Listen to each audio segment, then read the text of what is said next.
Hello and welcome to the Coal Authority podcast. The Coal Authority exists to make a better future for people and the environment in mining areas. We carry out vital work to keep people, drinking water and the environment safe from the legacy impacts of our mining heritage. These podcasts are intended to offer some insight into the work that we do and why we do it, and we hope that you will find them interesting, and we would welcome any suggestions for content for future podcasts as these series grow. Without further ado, let's get into the next episode. Thank you.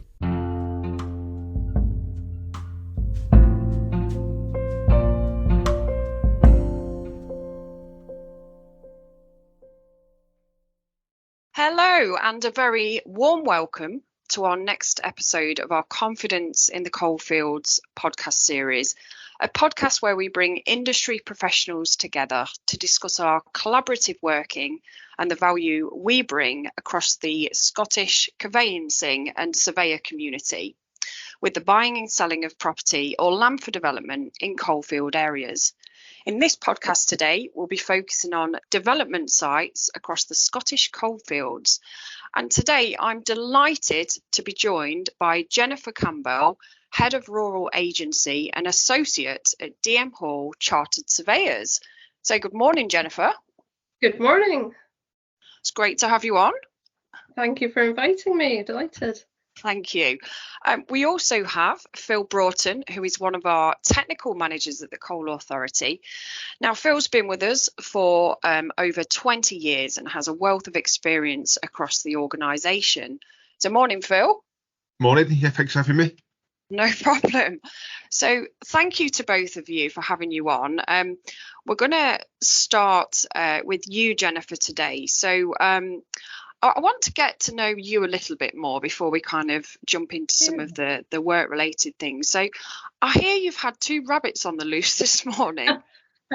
Yeah, I thought the hard job was getting the kids on the school bus, but it was catching the rabbits and getting them settled before this began. So yes, worked up a sweat catching them in the garden. Fantastic. So you've got 2 house rabbits, is that right? Yes. Yeah, they live partly outside and inside. It's a bit cold just now, so they prefer to be indoors, but a bit of mucking about this morning. Keeping me on my toes. Absolutely. So well, I'm glad you've managed to capture them, and yeah, they're now kind of safe and warm back in their house with yourself. Yeah. Yes. So what I'm going to do now, we're going to get to know a little bit more around your career journey, Jennifer, and how you actually got into working at DM Hall. So kind of, tell us more. Yeah, so I've worked in rural agency for about 15 years and I joined DM Hall in 2019. It was the rural department was trading really up until very recently as Baird Lumsden. But we're now fully under the DM Hall umbrella, and people that are aware of us and our services will have spotted that the Baird Lumsden website now diverts to the new DM Hall site. So it's a very exciting time for us because we've been sort of bridging the gap between being a separate estate agency that covered all matters of property to now crossing over into commercial realms and being more in line with the DM Hall offerings, but very much specialising in rural property across Scotland, and also following the recent acquisition of Hyde Harrington in the north of England, in Cumbria also. So it's a very exciting time for us. It's just a soft launch at the moment from Baird Lumsden to DM Hall. People will have seen the adverts coming out across Scottish farming magazines and Scottish Leader magazines. So yeah, that's the journey so far. That's fantastic. And I did have a look at the website. It's looking fantastic with the updates that you guys have made. And, it's great to see that growth that you're now kind of operating in the north of England as well. I mean, how many offices have you got in total now? We've got 26 offices. We're just under 250 members of staff. We're one of the largest employers of chartered surveyors in Scotland, and this expansion into the north of England obviously increases that coverage. It's exciting times. Absolutely. And you deal with a wide range of customers, like you say, you deal with landlords, tenants, developers, we've got a sort of quite a big estate management side of the business, which involves diversification, advice on planning, landlord tenant, as you pointed out, but also sort of commercial lets within rural properties, so the letting of agricultural sheds, etc., grazing licenses on land, and managing that tenant relationship. And also we act for a number of charities where land has been gifted, and we guide them through the planning process if it's appropriate to get it included in the local development plan and take it to the market. And also we sell farms, land, plots, all matters of rural property. It's very diverse, no day's the same, and I'm very lucky to work in such a fast changing industry. Absolutely. And so a lot of that's driven by changing politics as well, so it's got to have your finger on the pulse to keep up with it. Keeps life interesting, doesn't it? It does, yes. I think, obviously when you're with the land part of it, and kind of when people are looking to buy land in particular, there's large areas across Scotland, isn't there, which is very hilly and rocky. Yes. And I think it's having that awareness of, what's going on obviously beneath your feet as well when you are looking to develop land. Yeah, sort of the number one principle is surveying safely. So if we're aware of any sort of aspect of previous mining, I want to know as much as I can from my desk before I've even gone out to the site. And then there's obviously the detailed information and layers of maps that need to be made available to the purchaser, and also through the conveyancing process, the sort of further evidence of what lies beneath, if you like. Absolutely.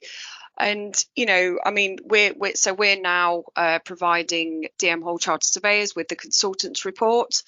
And just to kind of, outline that a little bit further. So the Coal Authority, as you guys will know, we've been around for almost 3 decades now. We've got a big birthday coming up this year. So since 1994.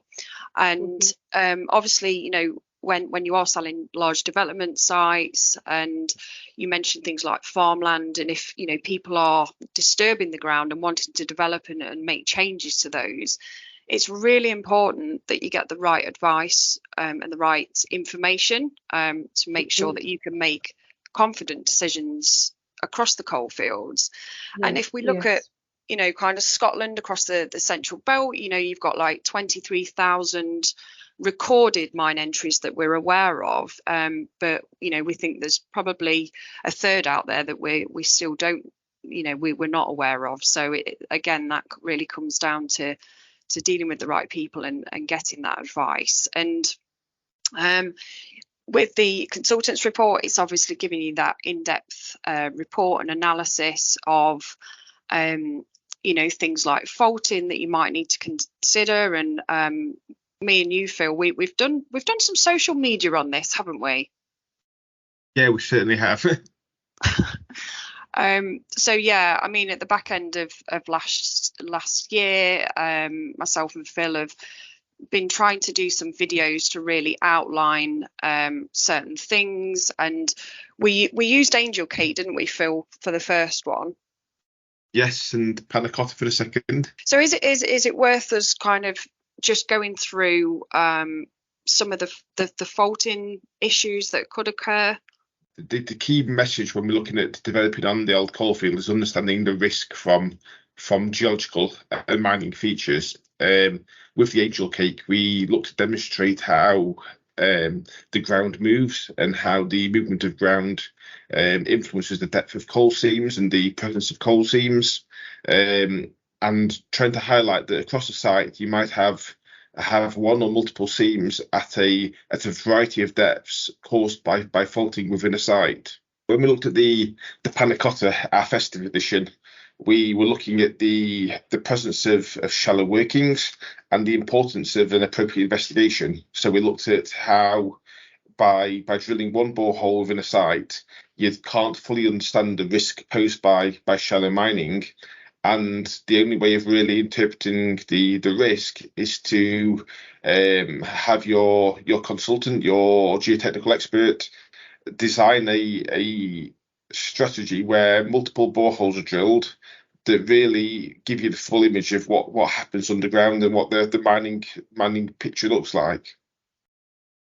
Absolutely. And I think there's that consideration as well. Like when you are looking to develop across the coalfields, there's also the high risk development area, isn't there, Phil, which accounts for 15% of the coalfields?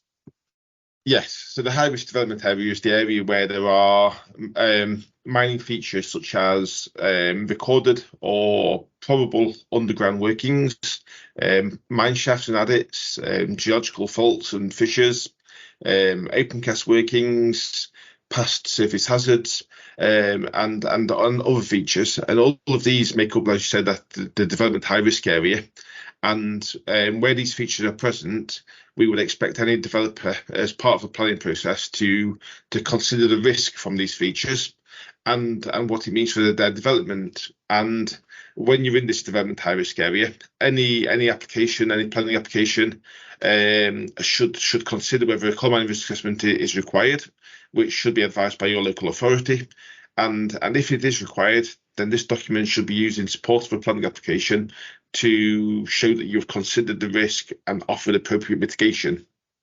Yeah, so I mean, just to make it sort of clear to those listening, and when I'm giving advice to my client and to their legal representatives, I think we're in a bit of a unique position as rural agents because we're a bit of a one-stop shop.